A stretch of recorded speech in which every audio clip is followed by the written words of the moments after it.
Bismillahirrahmanirrahim. Assalamualaikum warahmatullahi wabarakatuh.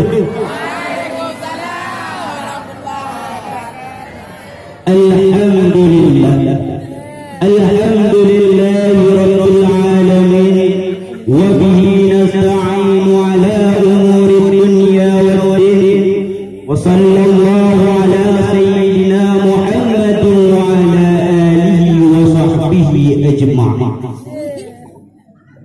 Qala Allah ta'ala fil Qur'anil Karim, a'udzu billahi minasy syaithanir rajim. Bismillahirrahmanirrahim. Kullu nafsin za'iqatul maut. Shadaqallahul azim wa sadaqan nabiyul karim. Pertama-tama diawali perjumpaan kita pada malam ini, tiada kata yang indah yang keluar daripada bibir seorang insan yang hina dina, melainkan memuji Allah Subhanahu wa ta'ala. Dengan rahmatnya dan karunia-Nya lah kita dapat hadir di halaman masjid yang sederhana ini. Dan setelah beriringan salam, tak lupa pula kita sembahkan kepada baginda Nabi besar Muhammad sallallahu alaihi wasallam. Dengan tekad tubuh beliaulah kita dapat merasakan bagaimana enaknya angin di ketika pagi, bagaimana enaknya cahaya di ketika matahari terbenam. Itulah disebabkan karena baginda Muhammad sallallahu alaihi wasallam. Dan selalu beriringan salam tak lupa pula kepada alda sahabat. Mereka inilah yang telah mendirikan, yang telah mengibarkan panji-panji bendera Islam yang bertuliskan La ilaha illallah Muhammadur Rasulullah. Tekad mereka lah sehingga dunia sekarang tidak didirikan di atas peperangan, namun dunia sekarang didirikan di atas perdamaian. Dan selalu beriringan salam kepada ulama-ulama, baik itu ulama yang mutaqaddimin maupun ulama yang mutaakhirin, yang ahlus sunnah wal jamaah keduanya. Saya selaku santri patas dan wajarlah mengatur kata-kata keta'ziman wal ikraman saya kepada al-mukarram baba beserta al-mukarramah bunda dan sekeluarga yang tercinta. Kita doakan kepada Allah semoga rezeki selalu dilimpahkan kepadanya, dan semoga beliau diberikan umur yang panjang sehingga bisa bersama kita seumur hidupnya. Amin amin ya rabbal alamin. Dan perhormatan saya pula kepada dewan-dewan guru, baik itu dewan wan maupun dewan yang mana mereka telah mengubah sebuah kayu yang dulunya disemak menjadi sebuah pandangan yang terletak nilai mahal. Dan perhormatan saya tak lupa pula kepada dewan-dewan juri. Mereka inilah yang akan menilai kami peserta dengan seadil-adil. Dan perhormatan saya yang spesialnya tak lupa pula kepada santriwan dan santriwati serta penghadir dan hadirin-hadirin yang dirahmati Allah. Hadirin kaum muslimin rahimakumullah. Pada malam ini saya melamarkan diri menjadi seorang dokter yang membawa sebuah koper penuh dengan obat-obatan. Bila ada obat yang saya bawa nanti menjadi sebuah panutan bagi kehidupan, maka ambillah. Tapi ingat, bila ada obat yang saya bawa yang saya tawarkan menjadi sebuah penghalang bagi kehidupan, maka simpanlah buat kenang-kenangan. Karena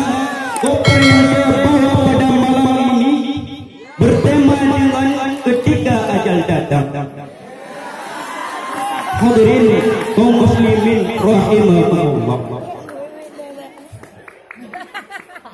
Sebelum kita membahas lebih mendalam tentang pembahasan, alangkah indahnya apabila kita ketahui apa makna ajal. Ajal merupakan satu peristiwa atau satu keadaan atau satu penyakit di antara banyaknya penyakit yang tiada obatnya. Dalam kata lain, ajal ini digambarkan bagaikan satu gelas yang berisi air. Semua manusia berhajati kepadanya dan begitu pula kepada selain manusia. Mereka semua akan merasakannya. Besarkah mereka atau kecil, kaya mereka atau miskin, berjabatankah mereka fakir, semua mereka akan merasakannya. Preman bertanya, Ustaz, saya mempunyai rumah yang mewah, terus gudang dan kepemimpinan yang besar, terus yang tahu apa? Saya mendapat ketika Israel datang mencabut nyawa, aku berkata, Israel, ayo,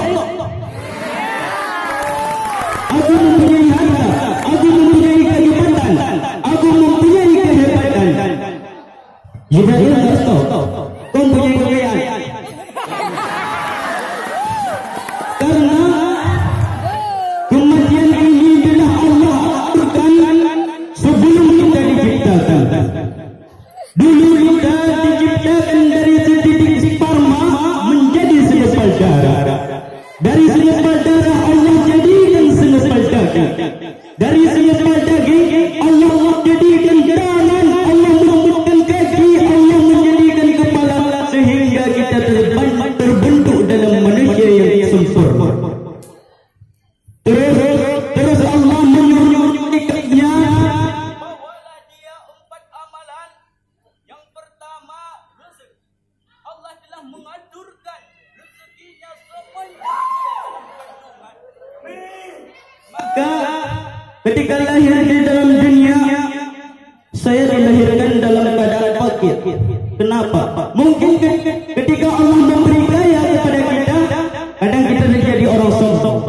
Maka alhamdulillah bagi kita yang telah lahirkan dalam orang yang fakir, dan bersyukurlah kita telah dilahirkan dalam orang yang kaya.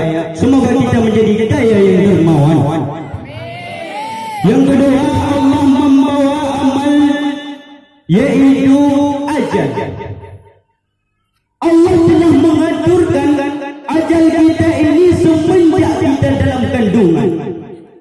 Makanya jangan heran ketika kita kecil sudah meninggal, apalagi yang tua.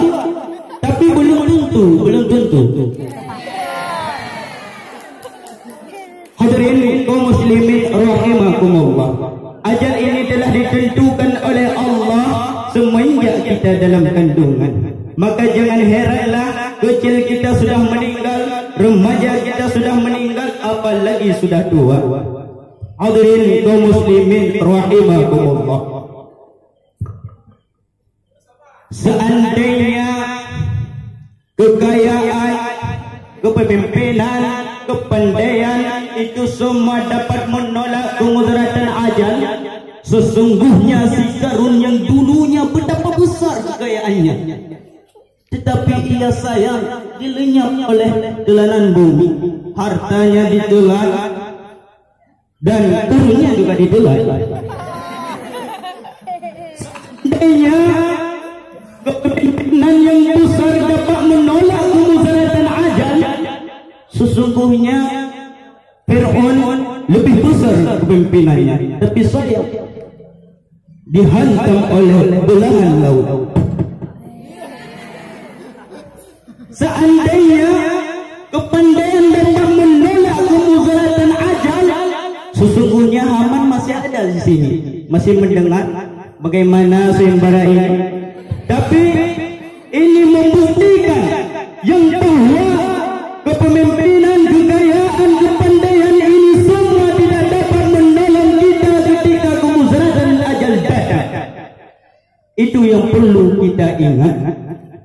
Hadirin kaum muslimin rahimakumullah. Kita yang berdiri kita akan mati. Kita yang duduk kita akan hidup untuk menghadapi kematian. Karena setiap kita ini hidup di dunia, Allah telah mencatatkan di mana dia kembali, kapan dia akan kembali. Mungkin saja ketika kematian memasuki sebuah rumah, melewati orang yang sudah tua membungkuk, melewati orang yang sudah sakit lama parah, lalu berhenti pada kita pemuda yang segar yang bugar. Mungkin itu saya atau Anda. Mungkin saya harap saya lebih dahulu membaringi jenazah orang-orang kalian. Hadirin kaum muslimin rahimakumullah.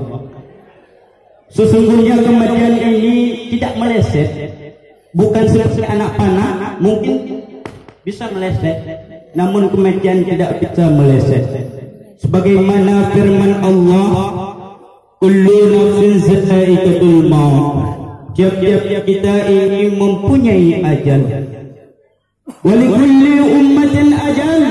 Fa idza jaa ajaluhum la yasta'khiruna sa'ah wa la yastaqdimun. Tiap-tiap kita ini mempunyai ajal.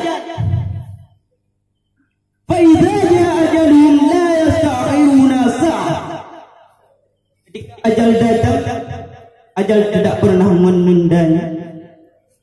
Ketika ajal datang, ajal tidak pernah mengawalkannya, dan ajal tidak pernah mengakhirkannya sesaat pun. Allah telah memutuskan kepada pengutusannya, wahai Israel, orang kampung kayak kalian, Fulan bin Fulan sudah waktunya kembali kepada aku. Maka detik itulah Israel datang, dalam detik itulah Israel berhadapan dengan kita. Maka tidak ada kata-kata terlambat, tidak ada kata-kata cepat, karena Allah akan mengambil nyawa kita dalam segera. Karena Allah telah menuliskan dalam hukumnya kapan kita akan dikembalikan. Kemanapun kita pergi, dimanapun kita bersinggah, dimanapun kita duduk, yang namun kematian tetap menyertai dengan kita. Sebagaimana sahabat daripada baginda Sulaiman, pada suatu hari baginda Sulaiman sedang duduk, sahabat terkepoh-kepoh dengan melihat baginda di hadapannya. Baginda, iya. Ada apa? Hati saya baginda sangat gundah. Hati saya merasa gelisah. Kenapa sahabatku? Karena aku melihat seorang pemuda dari tadi mengikutiku, ya baginda Sulaiman. Yang manakah sahabatku? Itu ya baginda Sulaiman. Ketika baginda Sulaiman melihat, mata yang dulunya bersinar menjadi derayan air mata. Baginda Sulaiman menjawab, wahai sahabat, tahulah engkau, itulah orang yang membuat seorang anak menjadi yatim, membuat seorang menjadi janda. Dan itulah orang yang memisahkan antara dunia dengan akhirat. Itulah Israel. Maka sahabat, jika mendengar perkataan baginda Sulaiman, berkata kepada Nabi Sulaiman, ya baginda, bawalah aku pergi sejauhnya. Pergilah aku sejauhnya ya baginda. Dengan permohonan sahabat, Nabi baginda Sulaiman mengutuskan anginnya, yaitu angin sarsar. Dengan kecepatan angin tersebut, karena taat kepada baginda Sulaiman, datang dengan cepatnya. Wahai sahabatku, naiklah engkau di atas angin ini. Wahai angin, bawalah terbang sahabatku ini sejauh mungkin. Maka dengan ketaatannya, angin tersebut pergi dengan kencangnya. Sampailah kepada kutub Maghrib. Sampai di situ, ketika pemuda tersebut turun daripada angin tersebut, Israel, ternyata malaikat Israel terlebih dahulu datang daripadanya. Itu membuktikan apa? Bahwa ajal pemuda tersebut pada tempat itu. Maka kemanapun kita dimanapun kita singgah, dan dimanapun kita tidur, dalam bangunan yang kokohkah kita atau tidak, itu semua ajal membaringi kita di belakang. Hadirin kaum muslimin rahimakumullah. Ajal datang kepada kita dengan dua versi. Versi muslim dan versi kafir. Ketika Allah mengutuskan malaikatnya mencabut nyawa orang mukmin, Allah mengutuskan kepada malaikatnya, wahai malaikat, datanglah kepada orang yang hamba yang aku sayang. Maka datanglah malaikat dengan membawa sebuah handuk min nur, daripada cahaya. Dari manakah diambil? Dari syurga. Begitu mulianya kita mukmin. Terus malaikat mendekati kita dan berkata, wahai fulan bin fulan, sudah saatnya engkau kembali kepada aku. Sudah saatnya engkau kembali kepada Allah. Maka keluarlah nyawanya beserta dengan nafas yang keluar daripadanya. Kenapa? Karena dulu ketika Allah memasukkan ruh ke dalam badan kita, Allah memasuki lewat pernafasan. Hadirin kaum muslimin rahimakumullah. Versi yang kedua, yaitu versi orang kafir. Maka Allah mengutuskan malaikatnya, wahai malaikatku, datanglah kepada seorang hambaku dan bawalah sekain handuk yang diambil daripada neraka. Handuknya kesat, melebihi batu kerikil, sangat kasar, dan malaikat datang dalam keganasan. Wahai hambaku, wahai hamba Allah, sudah saatnya engkau kembali kepada Allah. Itu malaikat itu memanggil dalam jarak yang jauh. Wahai hamba Allah, sudah saatnya engkau kembali kepada-Nya. Bagaimanakah ketika kita ditarik jauh? Sakit. Maka alhamdulillah kita dilahirkan dalam orang-orang yang mukmin. Oleh karena demikian, semasih nyawa terkandung dalam badan dan kita masih bisa merasakan 3 zaman. Yang pertama zaman mazi, yang kedua zaman hal, dan yang ketiga zaman mustaqbal. Zaman mazi telah berlalu, kenangan tidak dapat kita merangkui kembali. Zaman mustaqbal tidak dapat kita raih untuk kedepannya. Mungkin saja saya setelah turun ini mati. Tapi ada satu zaman buat kita untuk memperbaiki keadaan, yaitu zaman hal. Maka oleh karena demikian, Semasih ada zaman, pergunakan waktu kita. Oleh kerana demikian, hanya ini yang dapat saya sampaikan. Wabillahi taufiq wal hidayah. Assalamualaikum warahmatullahi